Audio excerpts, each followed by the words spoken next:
Hello, everybody. Welcome back to Newcastle Fans TV Extra. Today, I'm talking about the Austrian Grand Prix race recap. Lots to go into. First of all, I'm going to start off with Carlos Sainz didn't even start the race. Yes, he got stuck on the grid for about 40 to 50 seconds left on the grid. His rear brakes jammed. Eventually, they got him push started, but halfway around when he was trying to catch up, his brakes were on fire. The caught really bad, so when he pitted, the caught on fire. So Carlos Sainz didn't even make the start of the race. The race itself, it started off. Both McLarens got off really well, which, apart from a lockout, it's going to be an easy victory from then on. Then turn two happened. Max and Antonelli crashed. It wasn't Max's fault this time, as Antonelli was caught in the mid pack. He was behind Lawson. Lawson broke a bit earlier than Antonelli suspected. Swerved to avoid Lawson, outbraked himself, and unfortunately crashed into the Red Bull driver. At first, I thought, Max wasn't happy when he said, even on the radio, he turned around and went, "What an idiots these are." But then he found that then, once the camera panned on to Antonelli and Max, obviously Antonelli was telling them what happened. Max was fine, he was cool, and eventually, in an interview later on during the race, he said, "Accidents happen as a rookie, everyone makes mistakes," so I was kind of shocked by that one. Other than that, once the safety car went in, it was just basically the McLarens were just pulling away each lap. They were going like nearly 1 second a lap quicker.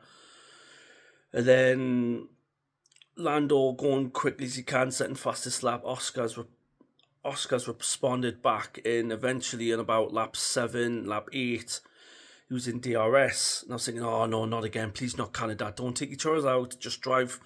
Just have a clean battle, which fair play to McLaren and the drivers. Clean racing, all they were giving each other room, which you want to see, because normally if that was Red Bull and Mercedes back in the day, they just lock the drivers down straight away, right? Team orders. But no, McLaren have come out and said our drivers are going to be battling. There's all equals. There's no number one and there's no number twos, which as a fan you want to see. And for 45 lap, like half, I think it was lap 12, they were going side by side, giving each other room, which was great to see.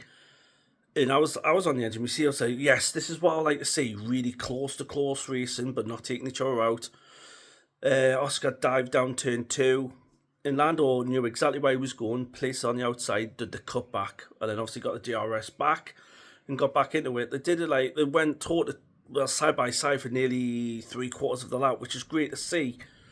And that's what you want as an F1. You don't want like teams just like dominating the race and end up being like 30, 40 seconds down the road, which McLaren were at the end was 20 seconds in front of third. But McLaren then just turned down the pace then, and then later on, Oscar going into turn 4 nearly broke himself, nearly took out Lando. That was another big squeaky bum. I'm saying, oh no, don't take each other out. But he didn't, and then McLaren went on the radio and said, you can still race the race, but no more of that, Oscar. And Oscar turned around straight away on the radio and went, yes, copy, I understand. And it wasn't just like a lot of McLarens were out in front. There was other mid-battles. There was like Lawson, Russell close together, Alonso, Bortoletto together, Hulkenberg, Ocon, Behrman. It was all like close races for the back end of the points, which was great to see. Williams, unfortunately, Alex Albon was running in a good 6th position, easily would have finished there. He maybe could have challenged Russell for P5, as Mercedes in the hot weather, the car does not like.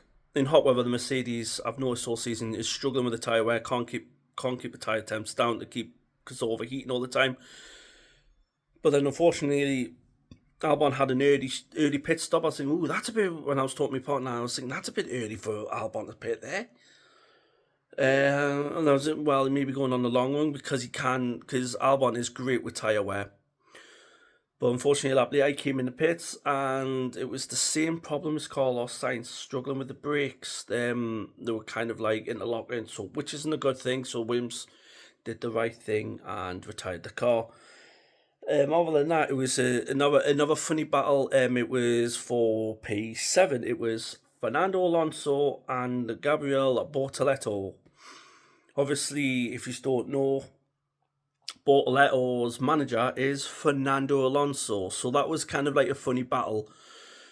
Because in my head, I was thinking, "Ooh, do you risk it going down there to pass your manager and all that, like having funny banters?" They were having at the end of the race, they were having funny banters as well. At the end, there was shook hands there and just congratulating each other. Overall, it was a great race. Good battling all around there. I thought once McLaren's gone there, it's just everyone was starting to spread out. So I was thinking, it's going to be another dull, boring race. But Austria, for once, all the battles were going into there. There was even back end battles, like Tsunoda was battling at the end with Colapinto. You end up going for a move in the inside. Didn't give enough room for Colapinto. Hit Colapinto, and he got a 10-second penalty. Which kind of like he was having a bad race anyway. So that like in the second Red Bull, Max is like going in the points, going like to top 3, top 4s, getting wins as well. And like Tsunoda's struggling in the back. I know. I'm not stupid. Everyone knows Red Bull have only designed for one car, not for 2 cars. Although like obviously it is there, but it's like it's more to Max's style rather than Yuki's, which is not great to see. Like McLaren, they've gone equal and they've took both drivers, and look what both drivers are doing. Ferrari, Hamilton's getting yet again another strong performance from Lewis Hamilton. He's getting used to the car now, which is great to see. Lewis, he did say once I did tell Lee, I was like, well, do you give Hamilton around about the halfway mark?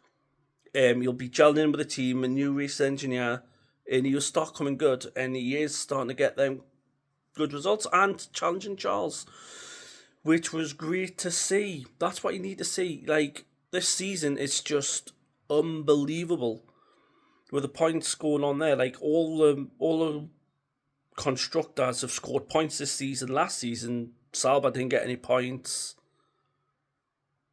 Well, I think it was just basically Sauber that didn't get any points last season, but then Williams wasn't getting that many points. But now this season, it's like Williams has scored points, Sauber have scored points, Alpine have scored points, which is great to see. It's not just like the normal teams like McLaren, Ferrari, Mercedes, Red Bull, Aston Martin. All them are guaranteed points. Now everyone else is picking up the game. Haas has picked up the game. Sauber has picked up the game. Williams has picked up the pace. Alpine's getting there, which is what you want to see. Right, guys. Now on to the race official results. We had Lando in first position, Oscar in P2, then Lee's team Ferrari 3 and 4, Leclerc and Hamilton. See, told you Lee, Hamilton's getting there. He's getting there. Then you had Russell in P5, the Racing Bulls, P6 for Liam Lawson. Did not see that coming. P7 was the boss himself, Fernando Alonso. Everyone says he hasn't got it anymore. There's your proof there. P7, he's coming on strong. Then Bortoleto, his first points of the season, which is great to see. That just leaves Colapinto, the only active driver without any points, because Jack Doohan, obviously, he's still classified as the 21st, but he's been replaced, so he's not going to get any points. So Colapinto, can he get points and make everyone else on the driving there get points? That'd be great to see, because I think that'd be the first time if everyone else, like all the drivers, get points, which is great to see. Hulkenberg, P9, yet again, double points for Sauber, which is good to see. Me and Lee at the start said they're going to be struggling. I don't see them getting any points. Well, they just come and shut me up straight away, haven't they? And the last point scoring is Ocon. So yet again, points for Haas. That's great to see. All different all constructors are getting points, which is great to see. Then you've got in 11 Oliver Behrman. P12 is Hadjar. Disappointing for Hadjar. He has been coming off the last 2 Grand Prix. He's kind of coming off the boil a bit, but he's still a potential good driver. I'm being really impressed with him in the early stages. 13th is Pierre Gasly. Another, I know it's long speed, high speed tracks, which Alpine, they're not really there. They're more like in mid corner speeds and low speeds. That's where the kind of been doing well. 14th, Lance Stroll. Yet again, Lance Stroll, everybody. Who can barely get out Q1. Another poor performance from Lance. P15 is Colapinto in the second Alpine. Worrying signs for Colapinto since he's came in.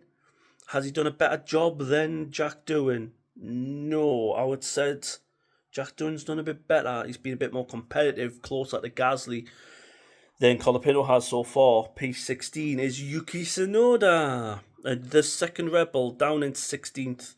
Bad day for Red Bull. No points for both cars, which I think is the first time for a while that has happened. You had a 10-second penalty for hitting Colapinto, which, if you were Red Bull, what do you do coming up to the summer break after the Silverstone Grand Prix?